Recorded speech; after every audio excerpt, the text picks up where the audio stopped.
I'm just ready for this Aquaman showdown. Of all the previous Aquaman that get together. Aquaman, Aquafina, all the Aquas getting together, just in the battle of dominance, the Aqua rankings, as you would say. Justin Hartley showing up. Would he be Green Arrow? Would he be Aquaman? What's he going to choose? He would be, because the pilot exists, so he would be that Aquaman. Do you remember what the name of that pilot was? Mercy Reef? Yes. Good job, buddy. Sad. I really wanted that show to happen. Also, you'd have to have you have to have Entourage's own to be, because he was also Aquaman. That's right. And James Cameron's Aquaman. James Cameron's. God, I still want to see that movie. I'm not gonna lie, I still want to see James Cameron's Aquaman. Maybe Finney Chase. Maybe we can get James Cameron's Namor, and then I'll be okay with that. So, King of the Deep. Anyways, thank you so much for joining us on the Heroes World Quarantine podcast. I'm your host, Stupe. With me is one of the owners and proprietors of Heroes World. That'd be John Ho. Say hello. Howdy, folks. And the variant himself and fellow Vanis Hunter, Mr. Rob Get. Hey, everybody. How's it going? Good. Hey. So we are here to talk about season 1 of Reacher. The three of us have painstakingly watched it. Gone through all the episodes. I'm just saying that in jest. But we all watched season 1. So we're here to give you our thoughts on season 1 of Reacher. John likes to throw us his stats, but as we've discovered in our review of Peacemaker, numbers don't matter to John. Yep. Numbers mean nothing. 8.4 one day means best show ever. So it is what it is. Numbers. So, John, I'm assuming you formulated a number in your head for the season as a whole, because it is important. We're not going to do episode by episode. Just doing it as a season, as an overall. Yeah, we're gonna get to that in a second. But John, give us your general thoughts of this season 1 of Reacher. I know you're a Reacher head, or as the internet refers to them, as Reacher's creatures. Thank God they're not called Reacher rounds. Yeah, Reacher creatures. That's what the stands are called. So John is a Reacher's creature. You loved the Tom Cruise movies. Maybe not the ideal interpretation, the physique of Reacher, but give us your thoughts. What did you think overall of the series Reacher? Yeah, so we won't get into that, but the Tom Cruise movie is what brought me in, and then I consumed all the books and even side books written in the spirit of Reacher, of things like that. So I definitely am considered, I guess, a Reacher head, or as Stu said, the Reacher creatures, creepers. Reacher I don't know what I've never heard that term, but I haven't really been able to find those groups online. So maybe I've been searching the wrong terms. But yeah, overall as a series, you should Google Reach Around and let's just see what happens, John. Yeah. Reacher around. I don't think it'll work. Anyways, so Killing Floor is the first book. So I'm pretty happy with this. I like the tweaks that they did to it, and in general, I'm very happy with how the series turned out, and I'm very happy with Alan Richardson taking this role, and we've had him in a couple. Not we've had him, but we've heard him speak in a couple interviews now, and he actually seems like a really cool dude. So I'm very happy to see him continue the legacy, and I hope they do every book and hopefully dive into originals. So yeah, that's too many books. We don't need that. There's a couple books that I wouldn't mind. 74-year-old Reacher. We can't. We're not going to have him for all those experiences, especially if they're going to do 8 episodes per book. You never know. They start if Reacher season 2 is out next year, and each year comes out like clockwork. But he's still making books, so it's still too much. They're never going to catch up. They're going to have to edit. Yeah, they're going to have to. Let's just say that the writer Lee Child produces a book a year. So even if we started now, you'd have to do 2. Almost, it's not even possible. We're at 26 now. 27. Did you pre-order your copy of 27 yet, Rob? No. Oh, all right. Fine. I'm assuming you did. Yes, I did. Rob, your thoughts? So like John, I think my first introduction was the original Tom Cruise movie. And so before that came out, I bought a couple of books and read them. I was like, holy crap, like this is awesome. So I remember having a conversation with John way back in the day in the shop talking about Reacher. And I said, man, I wish they would just take one book and adapt it for a season, as opposed to taking a bunch of different storylines and making like a season. Make one book per season. And I guess people at Amazon are listening to me because why wouldn't they? And this is what we got. And so I think it's a bit clunky. I'm not gonna lie. The first episode or so is a bit clunky. I think it's maybe skewing too much to the source material, but it finds its feet, and it is. I blew through this in like 2 days. It was more than pleased with it, and I was super stoked. I think it was the fastest turnaround for a second season pickup by Amazon. I also think it's one of the highest watched shows that Amazon has produced. So I'm all in. I'm super stoked. The opposite of Netflix's Jupiter's Legacy. Right. So I'm happy. I'm super happy. So yeah. That's great. So John, thank you. As we talk about Stu, your insincerity. You're not as hardcore Reacher fan as us. Can we get your thoughts? I like the concept of Jack Reacher. I did watch the movies. I watched the show coming into thinking I'm not going to read the book. I don't want to know what's ahead of me. And it was kind of a letdown in terms of it didn't need to be the episode count. It didn't need to be 8 episodes. It could have got away with 6. It could have got away with 5, to be very honest. It could have been one arc in this like 5-episode run, and that's it. To be fair, it is kind of like a poor man's CSI. It's like one of these generic TV shows you could watch in the background. It's like, oh, there's a new case, and it could be resolved in 40 minutes.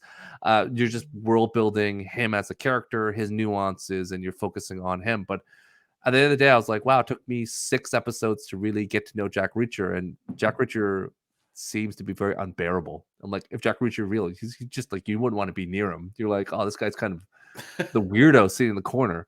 But like, again, I get what they're doing. I know that Alan Richardson talked about on the Inside of You podcast with Michael Rosenbaum that the turnaround for his episodes were insane. Like each episode was done in 7 days.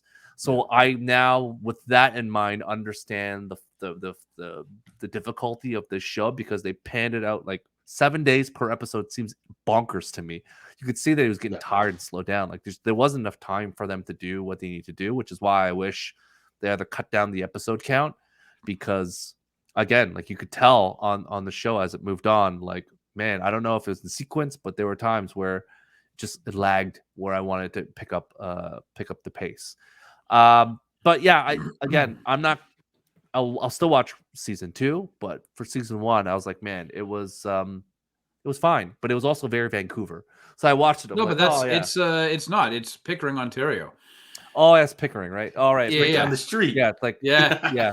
Yeah, it's Pickering. It's South and North Pickering. Yeah, a bit of Clarington as well. But you know what, Stu? Like, I heard that, and it's an excellent podcast if people get a chance to go check it out and listen.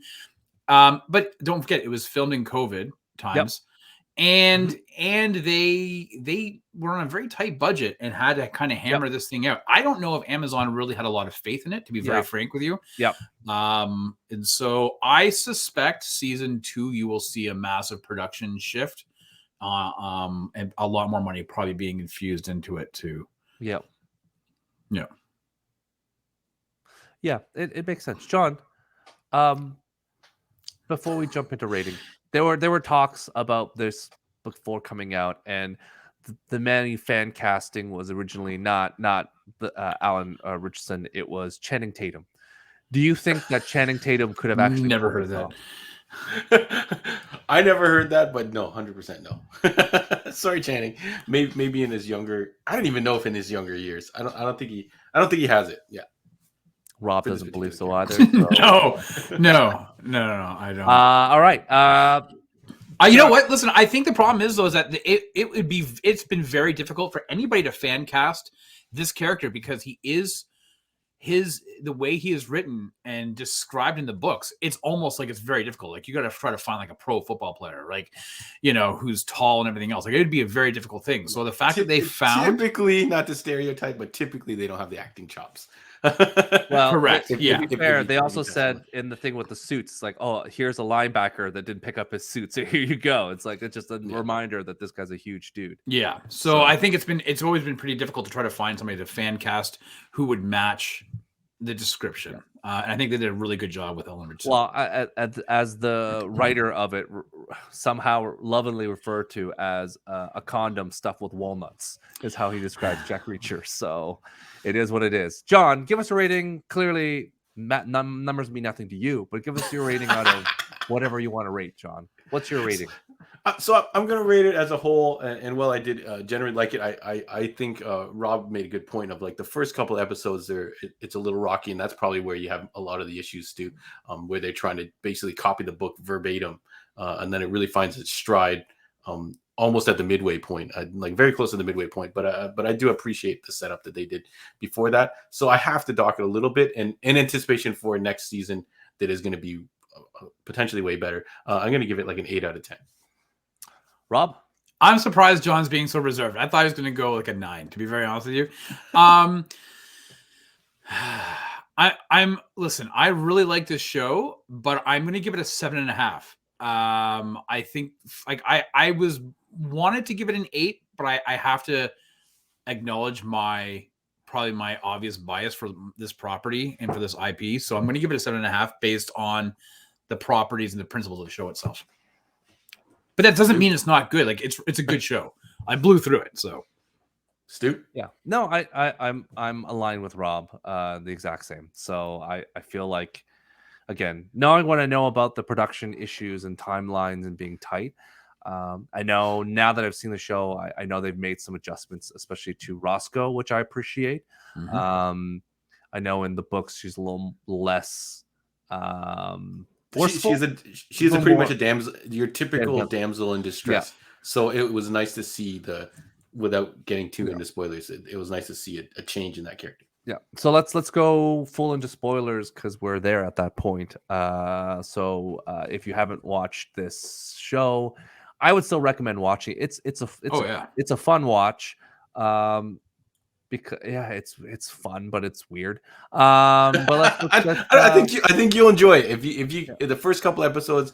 Honestly, maybe a little bit of a rocky start, but I think you'll enjoy it. If you like the NCIS and all those other shows, this is just an extended version of it. Just imagine one episode stretched to 8 episodes. Well, the nature of Jack Reacher is that he is a straightforward character that wins. If you read the forward, you can probably read that part for free. The forward to Killing Floor, you find out Lee Child's mentality behind this entire Jack Reacher, and it does fit in exactly what Stu's kind of trying to say. Mm-hmm. All right, as we go spoilers, John, give us the highlights, give us your moments, give us your thoughts. You read the book beforehand, or did you watch the show? No, I've read the book. I've read this book twice. I would say it's not. I cheat. I do the audiobook. So I was in the process of actually rereading the physical book before the series started, but I figured I shouldn't make myself 100% familiar with. I think would have paid off because, like I said, the first like 2, especially episode 1, so much so that I was worried. I think I watched it, Rob watched it, and I messaged a couple of my other like diehard Reacher buddies, and we were concerned. First episode, I don't know if it's that kind of like, the baggage that you bring in and with such high expectations and putting so much onto this thing, and you're such a consumer of the source material and that kind of stuff. I don't know if maybe we pushed too much on there and we were kind of like, oh man, this is a little worried. But then when it hit 3 or 4, I was like, okay, I'm on board. I really like this. I like the flow. I really like, I think almost unanimously, almost all the changes that they made. They got a lot of the other characters into the mix a little more. Typically in the book, Jack Reacher just does almost all the heavy lifting. They kind of spreaded things around and gave Finley and Roscoe a little bit more to do. And then I did enjoy the introduction of Frances Nagley into this first book, because she doesn't appear till I forget which book, but she's completely not in Killing Floor originally. So establishing an ally for him. And I did enjoy the casting. At first I didn't get it, but then as soon as she started to pick up the gun and showed that she is very similar to that character in the book, then I was like, okay, I'm on board. I'm looking forward to seeing that. Alan Richardson just does such a good job in this role. Like when I went from Tom Cruise movie to the books, I would never picture Tom Cruise in my head. And that's why I think a lot of the fans had issues with that casting. That's why you always see that debate. Tom Cruise is 5'8" or 5'6" or whatever. Yeah. And everyone just I feel like they always shit on him, which I don't think they should. He definitely embodied the presence and brought fans like me and tons of people. So you can't crap on his what he did, but that's a whole other debate we'll get into. So Alot Richardson, I think he did a really good job with it. Like a lot of the scenes where he just kind of like look at people. He does. Jack Reacher in general, I think, does have an abrasive personality. I think that's what kind of Stu was kind of figuring out from it. Yeah, you wouldn't want to hang out with this guy all the time. In the book, more so. So they did lighten him up in this TV show. So I don't overall, I'm just really happy with how everything worked out. Reacher, the entire cast, aside from I think maybe Finley, didn't quite hit me as hard as he did in the book. And I think Picard, I don't know if Rob's going to mention Picard casting. In the book, he's like ginormous. So it's funny that they chose to follow the book for Reacher, and then they have other characters in the book, and they're like, oh, we're gonna change this guy. But maybe they didn't want to have a giant issue with that later and have Jack to have Throwdown. But I'm trying to think of. We watched this a little while ago, so I'm trying to think of my favorite moments. I think the takedown in the Hubble's prison? house. The prison scene is like straight out of the book, almost pretty much straight out of the book. But the takedown in the Hubble's house is probably my favorite scene of the entire series. And then I do like the adjustment of the Roscoe character. I do think it was probably needed. And she got to hold her own, and I think that was really cool. I was surprised to see some nudity in this, Rob and Stu. I don't know if you guys were expecting to see we're not surprised. Yeah, boobies and stuff like that. I was like, what the hell's going on here? But I guess they had to hook some people. It's Amazon, baby. You can do whatever you want. Yeah. And then the adjustment of the bad guy. So I will shout out that guy, the Chris Webster, who plays KJ. Did a good job. He actually, I believe, dies originally in the siege on Hubble's house. So they created that cousin character to kill him instead, or something like that. So it was nice that he kind of took the reins of being the bad guy, and they did a lot of really good stuff. So I'll stop talking, let you guys go. Rob, your thoughts? Yeah, so I read the book before the movie came out. Now, what's interesting, so I've read this book a couple of times. And I've always recommended it. What's interesting about this book, and maybe this might go towards why some people might have a problem, is that this book was written in first person point of view. Mm-hmm. There's only like 4 of Lee Child's books of the 26 that are told in the in Jack Reacher's point of view.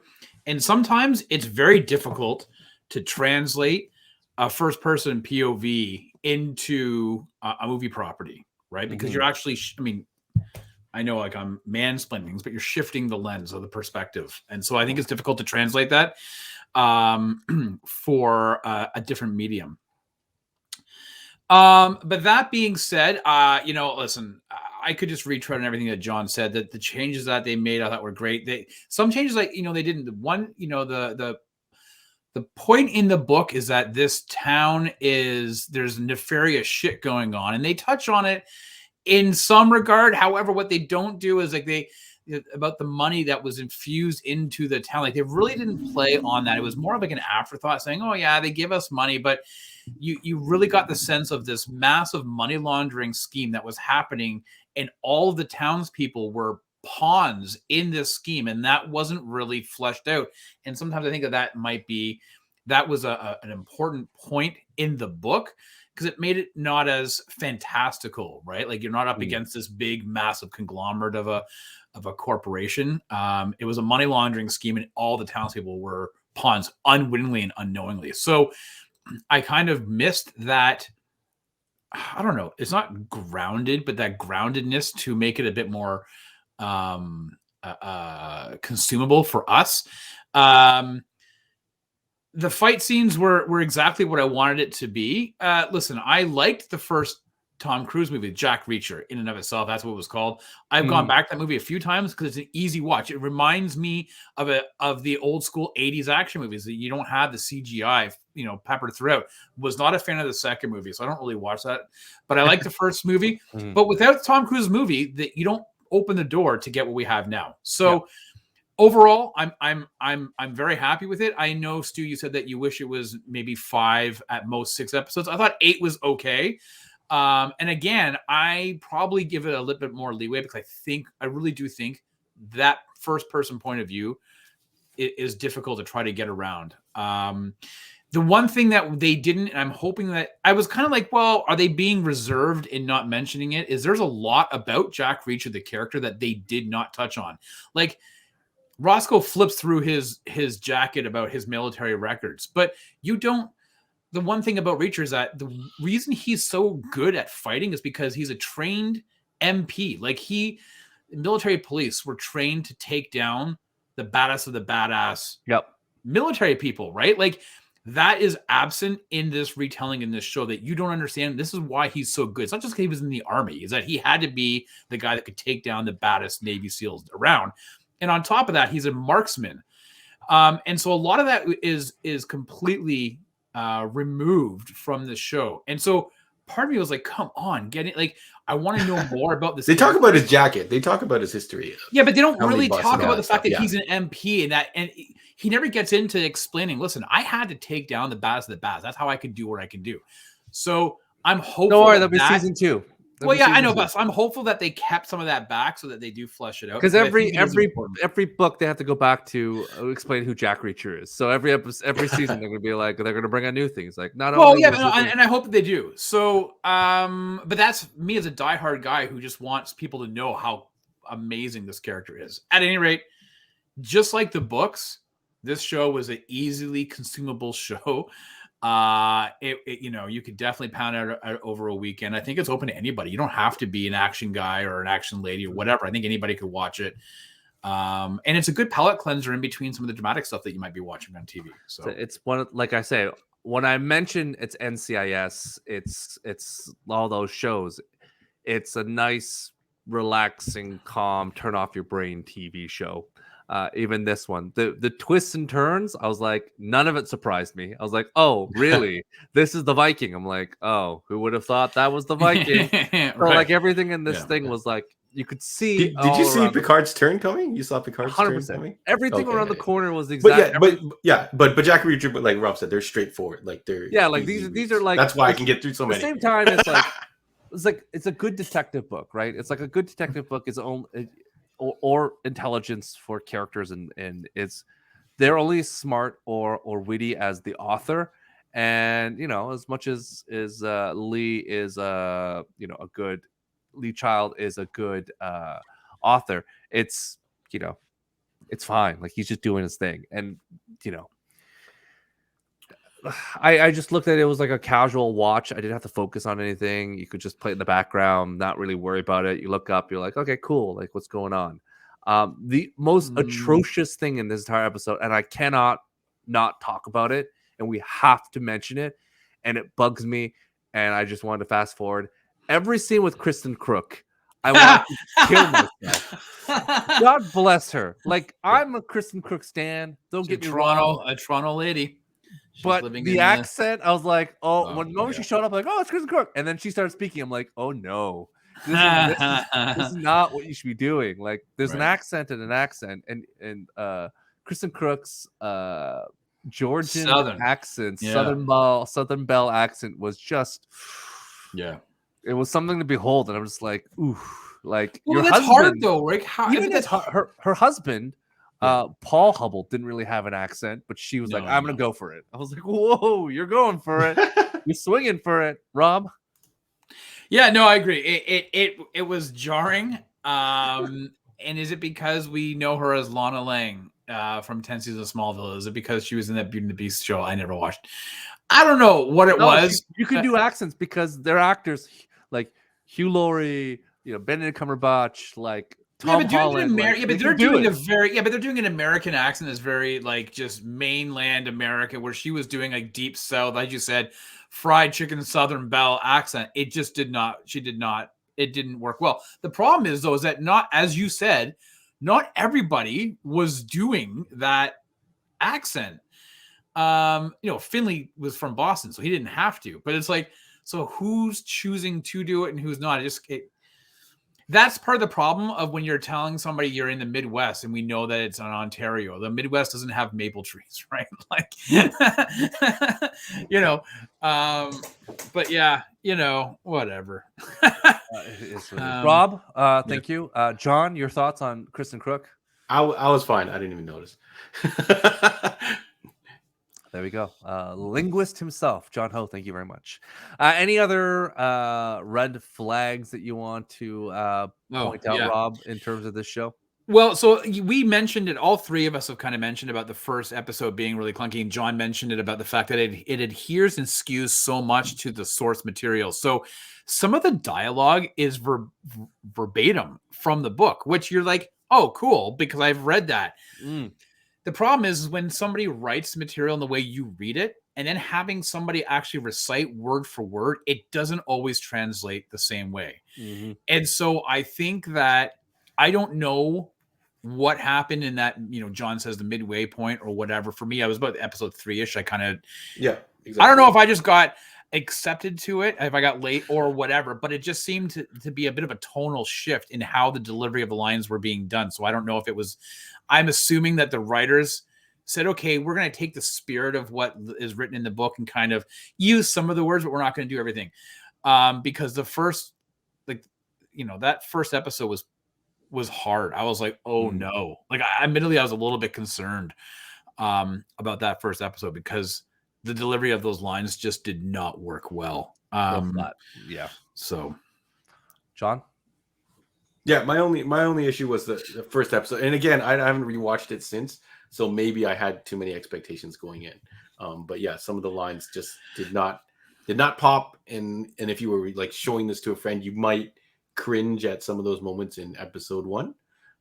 But like Rob said, I feel like they did get there. I don't think we got used to it. I think they actually did either notice or made an adjustment at about episode 3 is where it kind of goes and you're like, okay, now they've got their groove and it's working.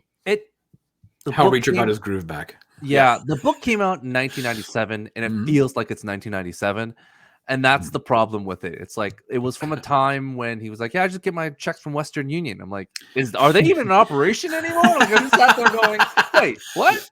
I was like, I just get my checks from Western Union. I'm like, is there Western Unions? Like, I had to think about that for a second. I'm like, how do you no credit card? They had to update everything. He originally, I think, has nothing on him in the toothbrush.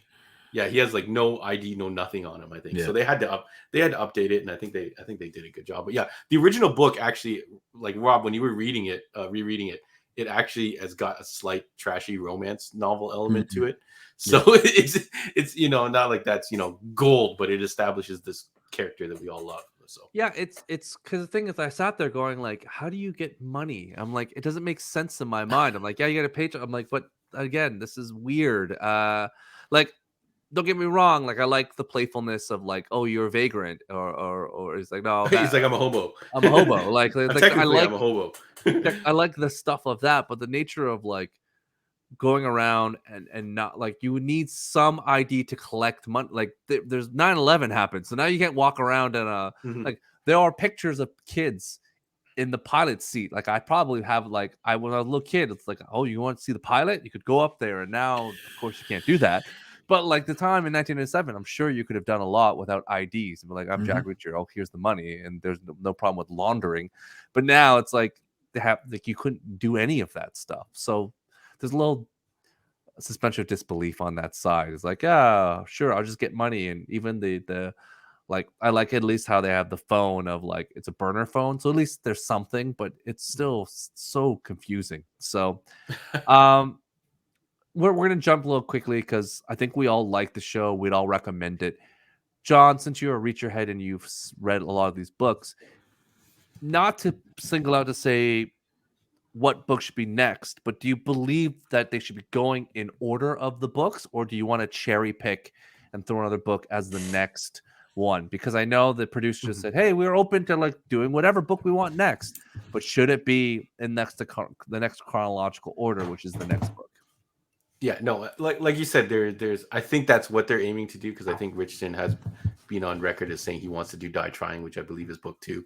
It is book 2, yeah. Yeah, so I think like you said, there's too many for them to get all the seasons. So definitely 100% cherry pick the ones that are good.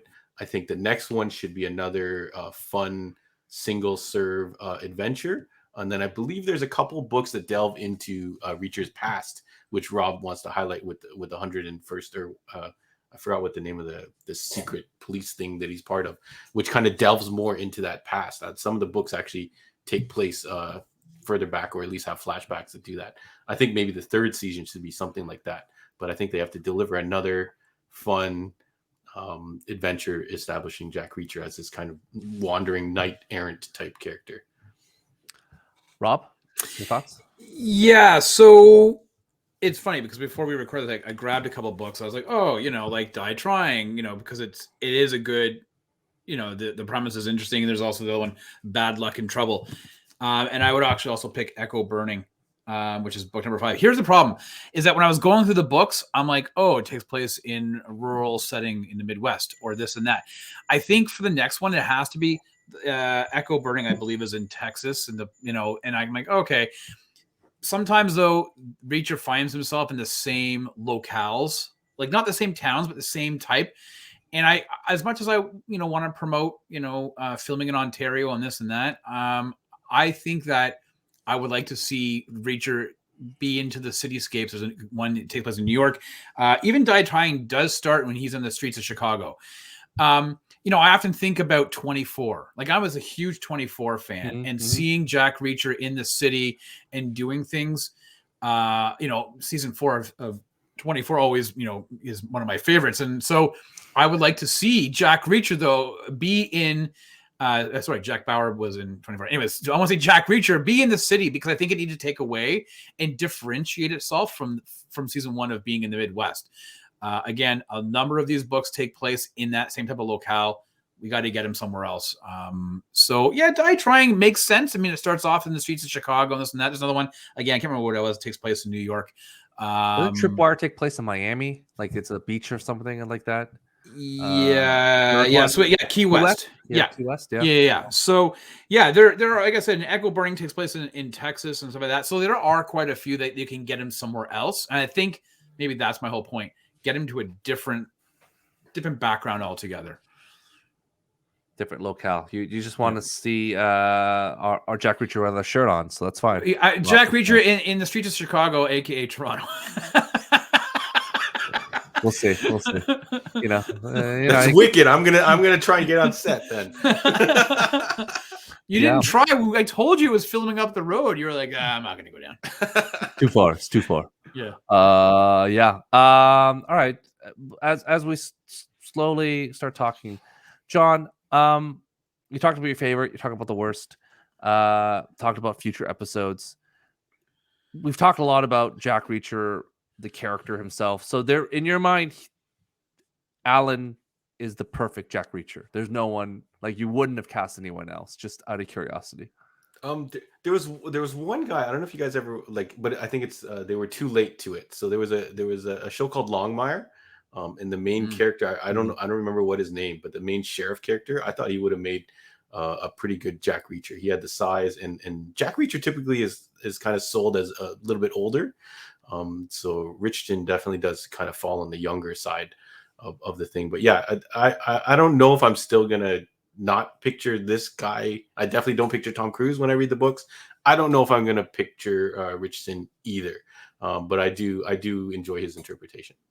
He was huge. Like, there was episodes where you're just watching and you're just like, holy crap, this dude, I think he put on like 30 pounds of muscle for this role. And he was already jacked, but yeah, he put on. Yeah, he's already a big guy, and I think he's like runs about like 200 something. And then he said he put on another 30 something. So like that, you can see it, and it looks like most of it was in his arms. It was freaking ridiculous. Well, he's 6'2", right? 6'2" or 6'3", and in the book he's described as 6'5". 6'5", yeah. So you could tell like there's a lot of. He's big enough. It's fine. There's a lot. But there was a lot of forced perspective though, and how they were shooting it to make it. They have taken some liberties. So like, if you're going 100% by the description in the book, this Jack Reacher is definitely more stylish than the book, and he's definitely more cut up than the book version. So this is not 100% accurate to the book, but it's got a lot more of the points than previously seen. So and to be fair, they're doing the trick where it's like Natalie Portman. You hire an actress that's not very big, and you stay next to Reacher, and he looks even bigger. So it's like, oh, you just don't hire an actress that's 5'11". Just hire one that's like 5 foot, and all of a sudden standing next to Jack Reacher, and he looks even bigger. That's why Danny DeVito looks so twins. Yeah, because Arnold's not that tall. He's like 5'10" maybe. So. Yeah, he's a bit too clean cut for Reacher, but that's okay. I'm fine with that. It is what it is. Like again, I think you have to sell it. You can't have like the thing is, bum. The thing is, like, he's also surviving without a shaver. I'm like, don't you have 5 o'clock shadow? Like, you're walking around the city, like, you don't shave. I was like, what? He just wheels it off. Yeah, he's like one of those other characters where he uses fingernails, just like puts it just rips off the hair on his face. So it is what it is. He picks them out one by one. No. He has enough. That'd be John. That's you because you can't grow a beard. He can do much more. Okay, so we're excited for season 2. We're gonna slowly wrap things up here. But needless to say, watch it. Wish it was slower. Wish it was a little faster. I wish it wasn't so slow, but it is what it is. Were you okay with the music, Stu, or did the music idea that Jack Reacher is a blues man and it fit to the story. I was again.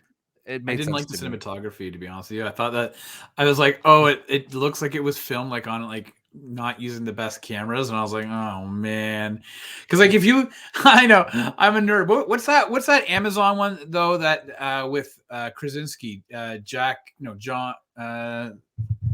it based Mr. off Fantastic. No, the TV show, the Tom Clancy. Tom Clancy.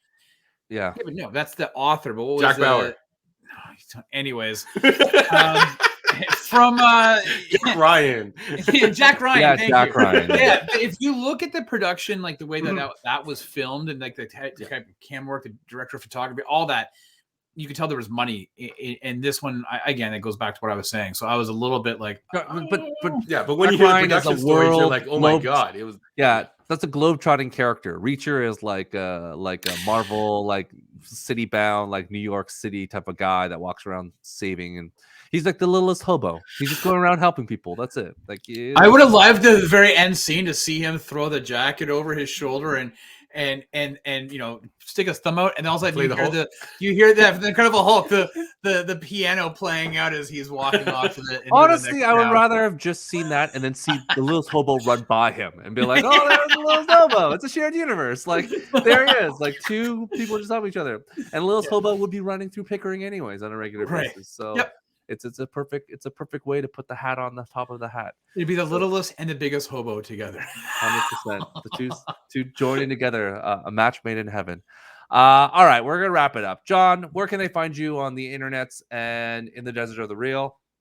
Yeah, so you can check us out on social media, on the Facebook and in Instagram is what I want to say. Heroes World Online, as well as the YouTube. If you're not watching this on YouTube, please give us a like, subscribe, follow us. And if you're listening to this on the audio, or if you're not, we are available wherever you get your podcasts. So Spotify, iTunes, you can add our podcast, and please give us a rating if you dig what we do. 5-star rating would be very helpful on either of those platforms. And then if you want to come visit us in the desert of the real, we are located in Markham, Ontario. The links will be in the description if you need actual directions to us. But we're a retail store filled with tons and tons of goodies, so definitely drop by. Yep. And as always, any purchase, big or small, is most welcome. It definitely Yes. will help small business. So whether you are able to buy anything big or small, we are much appreciative of that. And John will ship out if necessary, if you need that to be done as well. Rob, what's going on the Sidekick show this week? Oh boy! John doing his rendition of the Island Boys song, 8:15. Island Boys. 8:15 Monday on YouTube, Twitch, and Twitter. We are doing finishing off the first half of the 90s best action movie brackets, 1994. We have got a pretty epic showdown: Under Siege versus Point Break, Speed versus Leon. The winners of those face off, and then they'll go up against True Lies. So who will win the first part of the 90s action bracket? So you're definitely going to want... We're plowing through this bracket because, hell, you should have been joining us for the past 5 weeks watching these movies. So definitely join us Monday, 8:15 live on YouTube, Twitch, and Twitter. They, for reference, did not like my writing candidacy of sudden death. They did not agree to that. That's term, 1995. We haven't gotten there yet. We're doing 90. I want to include it. I want to include sudden death, but I don't know if we're doing 90 to 94. Another Van Damme. Yeah, we're gonna get there. My writing candidacy of sudden death, the best hockey movie of all time. That's what I'm gonna say right now. So, what is he? He's like I. After he saves the goal. Yeah, he filled in for legend Tom Barrasso. No one knew who it was. Him and Luc Robitaille. Welcome again. Thank you for welcome. Welcome at the end of the show. Welcome back. We're talking sudden death. We're back. We're talking about sudden death. Now bonus content. Another 45 minutes on Jean-Claude Van Damme's sudden death. Thank you for joining us. Thank you for your support. Please be safe out there. And join us again on the Heroes World podcast. We don't know what we're talking about next, but we'll find out. Anyways, see you later. See ya. Bye, everyone. Ticklies.